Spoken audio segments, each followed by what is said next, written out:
Hai kabar, kembali lagi di channel Rio Barabere. Kabar ya Pito? Alhamdulillah. Ya ampun, udah lama ya nggak pakai intro itu. Nah, di video kali ini saya akan membahas sebuah series lagi yang berjudul My Name, dan ini adalah series kedua yang telah kita bahas. Yang pertama adalah series dari Squid Game yang dari Korea, dan ini juga sama dari Korea, garapan Netflix juga yang berjudul My Name. Nah, singkat cerita, My Name ini menceritakan tentang anak mantan gangster yang ingin membalas dendam kepada sang pembunuh ayahnya. Tapi akan banyak sekali plot twist yang membuat kita tercengang dengan semua ini. Dan serunya tuh anjir, emosinya dapet banget. Maka dari itu gak usah berlama-lama, bacot kicot langsung aja selebeo.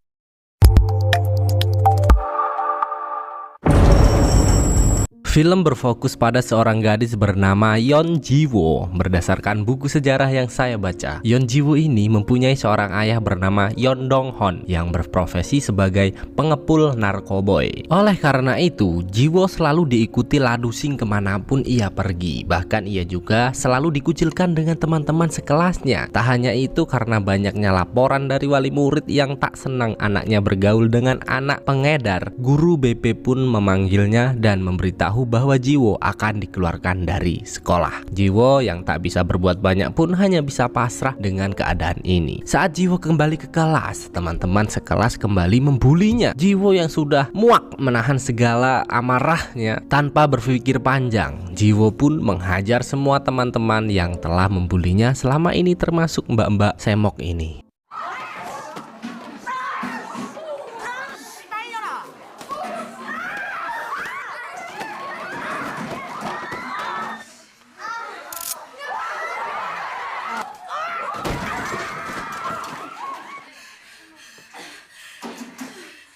이 정도는 해야지 씨발. Tak lupa juga Ji-woo menyerahkan kartu tanda pengenal guru BP itu dan keluar dari sekolah dengan terhormat. Tak cukup sampai di sana, ia juga memecahkan spion mobil ladusing yang selalu mengikutinya, lalu berlari menjauh dari kejaran ladusing tersebut.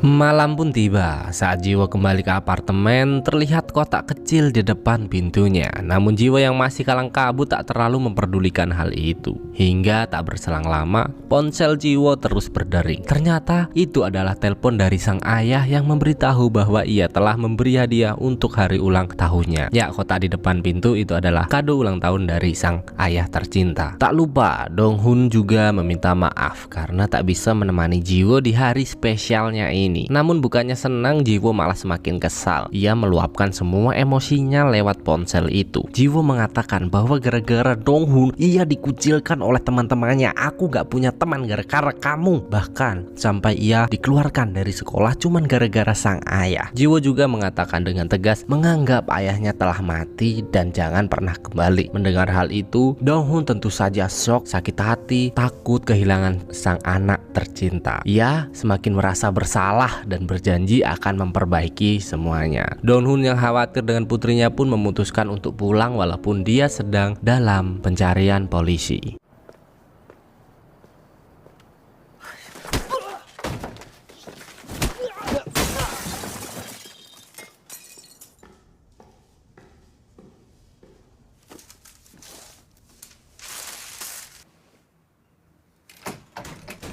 Setibanya Dong-hun di rumah, saat berusaha membuka pintu, terlihat seseorang misterius membawa senapan datang menghampirinya. Dong-hun pun pasrah dan hanya memohon agar orang misterius itu tak menyakiti anak gadisnya. Ji-woo yang mendengar keributan pun mengintip dari lubang kunci. Melihat ayahnya dalam bahaya, ia pun berusaha untuk membuka pintu tersebut. Namun sayang, Dong-hun menghalanginya hingga terdengar beberapa kali tembakan.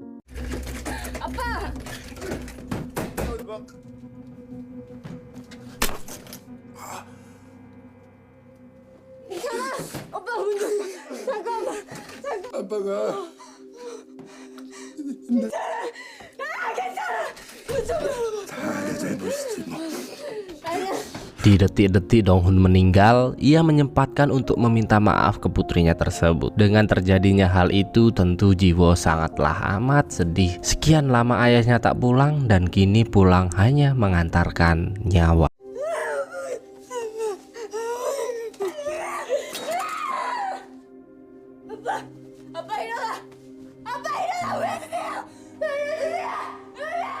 Saat prosesi pemakaman Donghun, nampak bos mafia yang bernama Mujin datang dengan para pengawalnya. Mujin mengatakan bahwa Donghun adalah orang yang paling dipercayainya, dan satu lagi, Donghun sebenarnya ayah yang baik. Setelah para mafia itu pergi, Jiwo bergegas ke ruang jenazah untuk melihat ayahnya yang terakhir kali. Seketika Jiwo pun membayangkan masa-masa indah bersama ayahnya hingga air mata pun tak bisa dibendungnya lagi.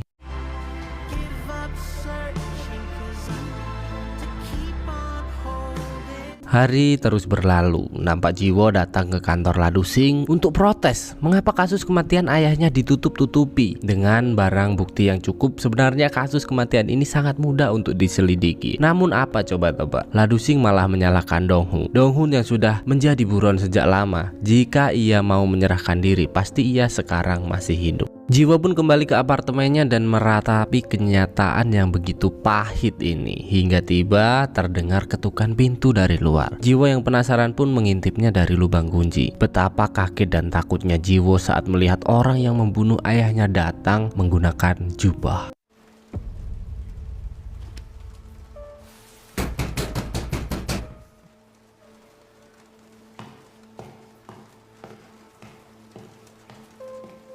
Jiwo bingung dan takut, namun saat orang itu telah pergi, ia sangat menyesal karena tinggal satu langkah lagi ia bisa buy one adu mekanik dan membalas kematian ayahnya. Termotivasi dengan itu, Jiwo pun membuat surat edaran dan menempelkannya di seluruh sudut kota. Berbekal ciri-ciri yang diketahuinya, ia berani membayar 5 juta yuan untuk kelapa orang yang membunuh ayahnya tersebut. 5 juta berapa ya? Hingga satu nomor tak dikenal menghubungi Jiwo. "Halo Luwak White Coffee, passwordnya." Enggak gitu. Penelpon itu mengatakan kalau ia tahu keberadaan orang yang dicari Jiwon. Merasa ada titik terang, Jiwo pun solo rank bergegas ke sana berbekal pisau kecil untuk melindungi dirinya. Sesampainya di lokasi yang sudah ditentukan, siapa sangka ia telah dibohongi. Ternyata itu hanyalah preman kampung yang berniat untuk merampoknya saja. Perkelahian pun tak dapat dihindarkan. Namun kukira bawan, ternyata bawa kawan, sehingga Jiwo pingsan tak berdaya.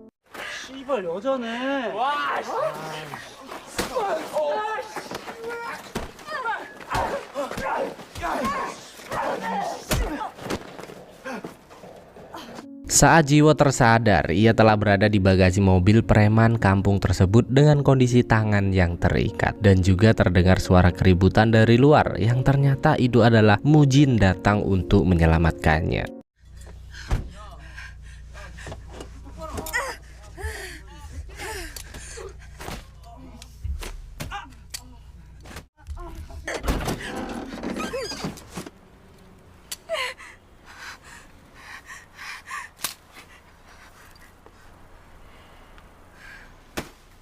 Jiwo yang sudah siuman pun sekarang dibawa pergi ke dermaga. Mujin mencari tahu apa sebenarnya kemauan Jiwo. Masih nanya lagi, polisi menghentikan investigasi dan kamu teman baiknya hanya diam saja melihat ayahku mati. Mujin yang melihat Jiwo sangat serius atas kematian ayahnya pun mempunyai sebuah rencana untuknya. Ia pun membawa Jiwo ke sanggar bela diri khusus para anggotanya. Semua nampak heran karena baru kali ini ada anggota wanita di sana. Salah satu peserta balet yang bernama Do Gung Jai pun mengantarkan ke kamar tempat Jiwo beristirahat. Di sini Jiwo memandangi kendi abu ayahnya, bertekad bahwa nyawa harus dibalas dengan nyawa. Hingga saat jam latihan tiba, bukannya dapat perlakuan khusus, Jiwo malah menjadi pusat perhatian dan jadi bahan bulian oleh para senior-seniornya yang seorang pria semuanya dengan tubuh yang begitu besar. Waduh, kalau di sini mah cewek dispesialin ya enggak, apalagi di game gitu. PUBG sama FF gitu. Wah, tapi kalau di ML udah sih kelar sih cewek. Nggak ada.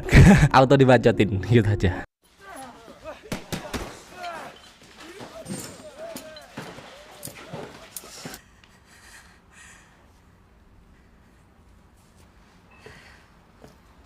Tapi bukan Jiwo namanya. Kalau semudah itu menyerah hanya dengan bulian kecil. Dengan tekad yang kuat, ia terus berlatih memperkuat diri. Dan bahkan kini Mujin melatih dan memberinya arahan secara langsung. Dilatih sama bos mafia ya kan, keren ya kan. Dengan bayangan dari pembunuh sang ayah, Jiwo terus berlatih agar menjadi kuat dan tak terkalahkan.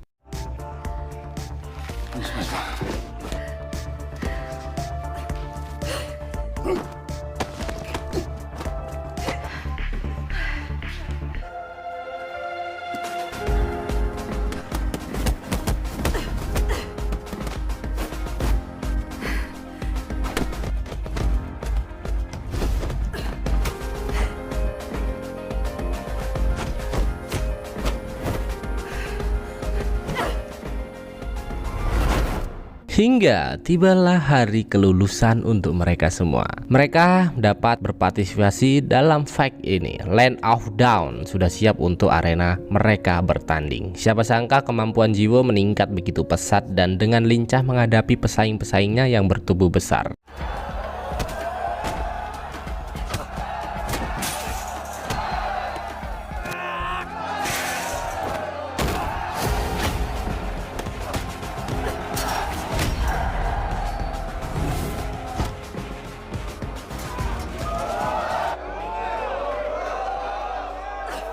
Hingga tersisalah Dongjai dan Jiwo, dua sosok orang penting di dalam film ini karena hanya ada satu pemenang dalam pertarungan ini. Mereka pun tonjok-tonjokan by one adu mekanik dan menentukan siapa yang terbaik. Yang menang akan mendapatkan hadiah liburan selama sepekan lalu mendapatkan uang 10 juta yuan. Wow.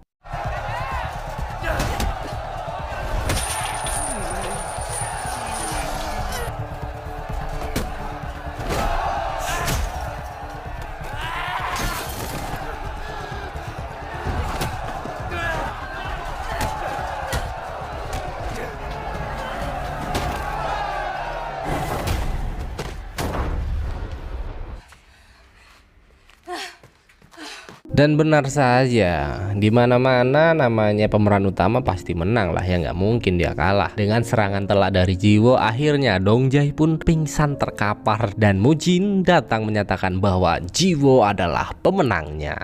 Karena kalah dari perempuan, saat Dongjai sadar, salah satu teman sekamarnya nampak membuli Dongjai. Sementara itu terlihat Jiwo yang sedang sibuk membersihkan lantai di ruang latihan bekas berceceran darah semua peserta. Saat melihat Dongjai melintas, Jiwo berusaha meminta maaf padanya. Seolah tak terjadi apa-apa, Dongjai menjawabnya dengan sangat ramah. Namun ternyata saat ia kembali ke kamar, ia memberitahu temannya bahwa telah mempunyai sebuah rencana untuk Jiwo. Salah satu temannya mengingatkan agar mengurungkan niatnya karena Jiwo kesini atas rekomendasi bos besar Mujin. Dan kalau kamu menyentuh Jiwo, kamu akan berurusan dengan Mujin yang tentu saja begitu mengerikan. Di sisi lain, Jiwo minum air yang berada di botolnya. Tiba-tiba ia sempoyongan. Tak berselang lama, datanglah Dongjai dan salah satu temannya yang telah sangwek berat. Pria gondrong itu berusaha memperkaos gadis bibitan unggul tersebut. Namun Jiwo tak tinggal diam. Ia melawan dengan sisa-sisa tenaga. Walaupun terpengaruh dengan obat, ia tak gentar. Hingga kejadian ini tak sengaja membuat kendi abu ayahnya jatuh dan pecah. Jiwo pun menjadi sangat marah seketika sadar dari efek obat tersebut. Sementara itu Dongjai hanya menikmati pertunjukan gratis ini. Jiwo yang memegang pecahan kendi pun berhasil menusuk kentang pria gondrong tersebut hingga nggak bisa ngacong. Melihat temannya terluka, Dongjai menjadi kalap dan berniat untuk menghabisi Jiwo. Namun tak semudah itu Ferguson. Jiwo berhasil keluar dan bahkan dengan sisa-sisa tenaganya ia berhasil melukai Dongjai hingga anak buah Mujin datang menghentikan perkelahian ini.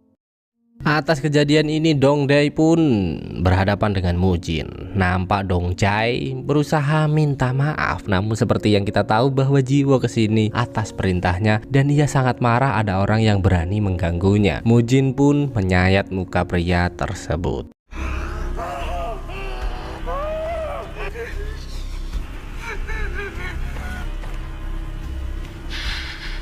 Sementara itu terlihat Jiwo yang sangat sedih melihat kendi abu ayahnya telah hancur. Singkat cerita, terlihat Jiwo mendatangi Mujin di sebuah kedai. Mujin mengatakan bahwa ia telah menyiapkan nama baru untuknya, yaitu Hyujin, dan harus ia pakai sejak hari ini dan seterusnya. Tak hanya itu, Mujin juga memberitahu bahwa pembunuh ayahnya adalah seorang polisi, dan Mujin juga menyerahkan pistol yang ditemukan saat kematian ayah Jiwo. Jiwo pun disarankan untuk menyelundup masuk menjadi anggota kepolisian dan mencari tahu kasus kematian ayahnya untuk balas dendam. Mulai dari sini Jiwo kita panggil Hyujin ya, biar pas aja gitu, biar nggak pusing kitanya juga. Tahun demi tahun berlalu, Hyujin berlatih dengan sangat keras. Kini Hyujin juga sudah sangat mahir menggunakan berbagai senjata. Tato burung dara juga telah tergambar di pentilnya. Hal itu menandakan bahwa ia telah resmi bergabung menjadi anggota Mujin dengan rambut bondol yang bikin muanaum, cantik banget.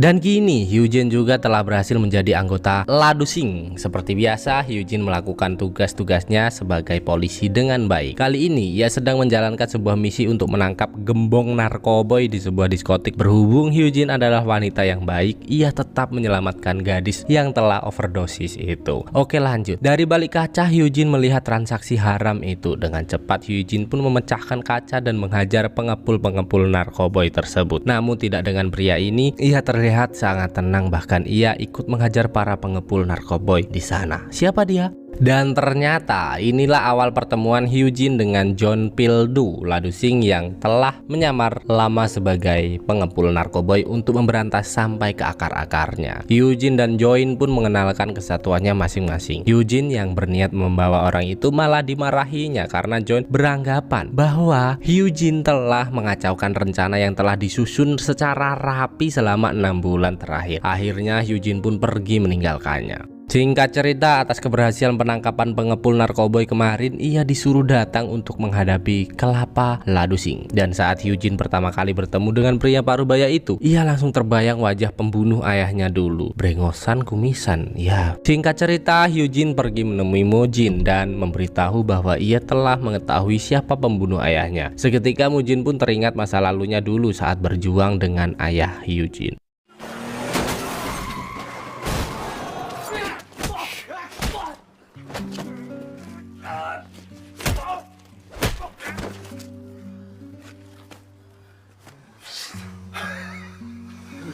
내가 너 어떻게 두고 가냐 이 새끼야.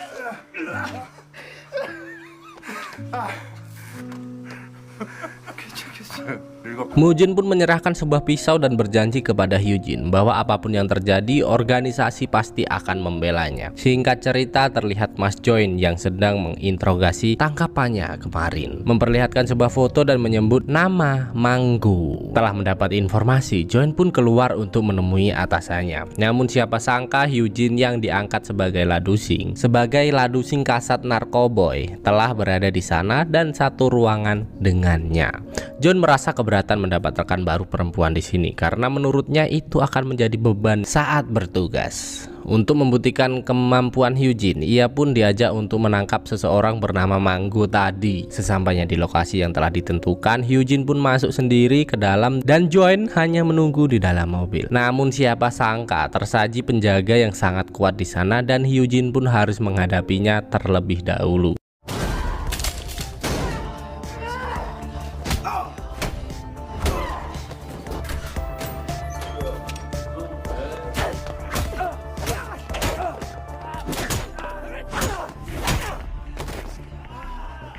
Merasa sangat lama, John dan rekan-rekan pun menyusul masuk dan ia sedikit bingung saat melihat bodyguard telah terkapar. Yang ternyata semua telah diatasi oleh Hyujin dengan easy.